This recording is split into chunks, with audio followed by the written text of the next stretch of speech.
Ne postoji čarolija jača od magije riječi.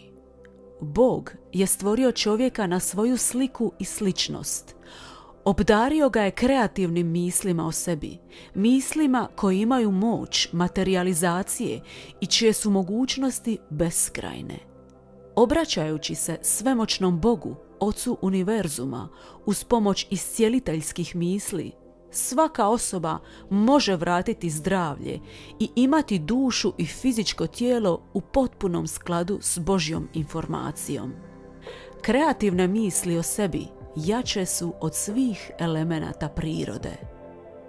Veliki ruski znanstvenik, akademik Georgij Nikolajević Sitin je četverostruki doktor znanosti, medicine, psihologije, pedagogije i filozofije, a razvio je poznatu tehniku samoiscjeljivanja voljom i mislima.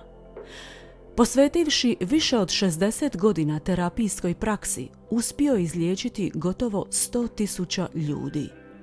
Duhovno-obrazovna medicina, koju je znanstveno utemeljio, garantira obnavljanje zdravlja i pomlađivanje tijela ljudima svih dobnih skupina, bez lijekova i traumatičnih kirurških intervencija. Poznat je njegov centar u Moskvi, koji nosi njegovo ime. Za vrijeme Drugog svjetskog rata bio je vrlo teško ranjen. Doktori su tvrdili da je potpuni invalid i da mu nema spasa. Tada je počeo raditi na kreiranju takozvanih ljekovitih tekstova, kojima se u potpunosti izliječio. Prema njemu, poboljšanje, a potom i izlječenje, pokreće se mislima i nastaje iznutra, samosviješću ili namjerom.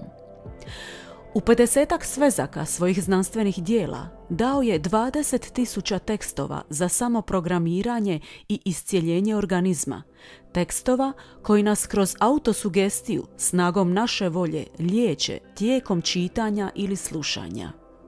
Akademik Sitin nudi probrane informacije za misli kojima čovjek opskrbljuje svoju podsvijest da bi uspješno zamijenio negativne emocije i misli pozitivnim. Tako se pojačava akumulacija energije i entuzijazma, što transformira našu svijest o sebi i našem zdravlju, izazivajući odgovarajuće promjene u našem organizmu. To je tehnika zasnovana na sposobnosti čovjeka da riječima pomogne svom oboljelom organizmu. Ljekoviti tekstovi angažiraju naše osjećaje, jačaju snagu misli, pokreću našu volju, stvaraju visoku koncentraciju snage volje i usmjeravaju ju da usvoji tekst i da na taj način pomognemo sami sebi. Za razne bolesti napisao je prikladne ljekovite tekstove koji omogućuju samoiscjeljenje osmišljenim misaonim iskazima o krepkom zdravlju oboljelih organa. Neophodno je da se misli potpuno koncentriraju na sadržaj. Dr. Sitin je također uspio stvoriti metodu autosugestije kojom se smanjuje biološko starenje, a time postiže pomlađivanje. Sam Sitin je kao čovjek u godinama bio sam najbolja reklama svoje metode, jer je istom usporio svoj vlastiti biološki sat i izazvao pomlađivanje. Kada je navršio 75 godina, Istraživački institut za fiziologiju Ruske akademije medicinskih znanosti istražio je njegovo biološko doba i zaključio, što je odobrio poznati znanstvenik akademik Sudakov, da je Sitinova biološka dob 30 do 40 godina niža od kalendarske. Sitin nikad nije otišao formalno u mirovinu i radio je do kraja života. U 68. godini postao je otac kćeri, a u 70. otac svom sinu. Dr. Sitin je dokazao da čovjek može jako odgoditi starenje i živjeti dugo zdrav, vitalan i sretan život u potpunom mentalnom i duhovnom zdravlju i blagostanju. U nastavku navodimo neke od njegovih savjeta na tragu spomenute metode samoprogramiranja. Pokušajte usvojiti barem dio od toga i već ćete se osjećati bolje. Evo nekih od njegovih neprocjenjivih savjeta i mudrosti. Da bi se ubrzao oporavak i pomlađivanje, čovjek mora stalno razmišljati o sebi kao o mladom i zdravom. Te misli moraju se urezati u čovjekovu svijest i postati njegove vlastite. Ako osoba misli o sebi kao o mladoj, energičnoj osobi i u dobi od 100 godina, to postaje tako. Bore se smanjuju, starost nestaje.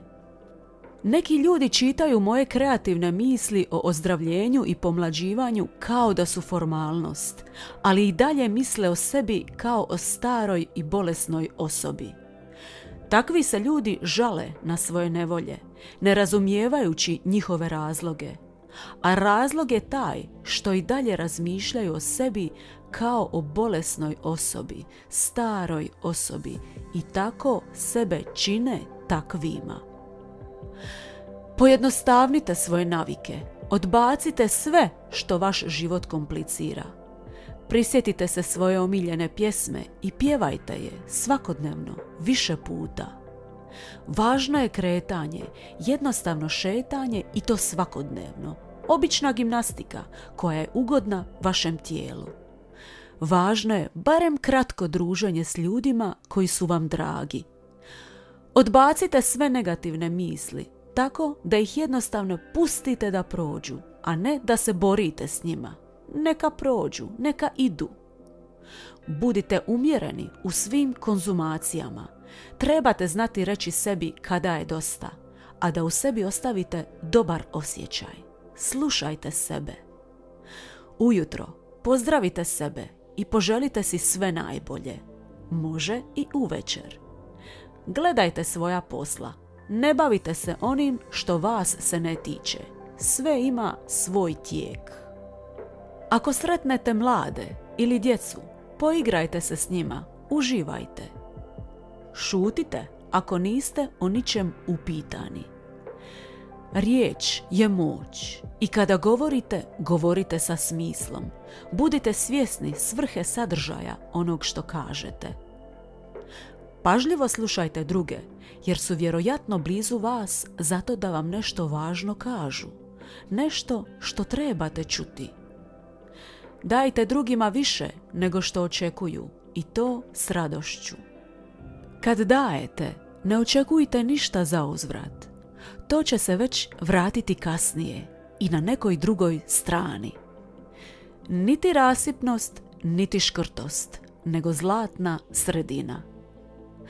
Pustite sve brige, jer one ionako ništa ne rješavaju. Samo budite svjesni da ste u tijeku nečeg što je prije krenulo i sad je došlo na red da se korigira. Sve ide i rješava se po redu, onom svemirskom. Ako osjećate da ste pogriješili, potrudite se to ispraviti, ali odbacite grižnju savjesti. Svi smo ljudi. Uvijek budite otvoreni za promjene, ali i strpljivi. Vrline su dragocjena vrijednost, daleko iznad materijalnog bogatstva koje zapravo ne donosi sreću. Ako zarađujete puno, dajte dio kojim ćete pomoći nekome. Osjećat ćete se ispunjeno, a netko će vam biti zahvalan. Kad god je prilika, smijte se, dakako iskreno. Kad god ste u prilici nekome pomoći, učinite to, ne pitajući se hoćete li što dobiti za uzvrat. To je već u višem zakonu iznad nas. Nije na vama da očekujete ili mjerite. Dovoljno je znati da se uvijek vrati. Živite pošteno i časno, jer kad ostarite, uživat ćete po drugi put. Kad vam je loše, budite strpljivi i vjerujte u bolje sutra. Kad vam je dobro, ne bahatite se, nego svoju radost podijelite s drugima, pa ćete biti još bolje. Samo hipnoza ima najslabiji učinak ako osoba razmišlja ili izgovara riječi u sebi. Samo hipnoza je puno učinkovitija ako osoba dovoljno glasno pročita, odnosno recitira tekst samohipnoze. Samohipnoza se izvodi u uobičajenim oblicima. Čitanje sebi ili recitiranje na glas pisanih formula samohipnoze.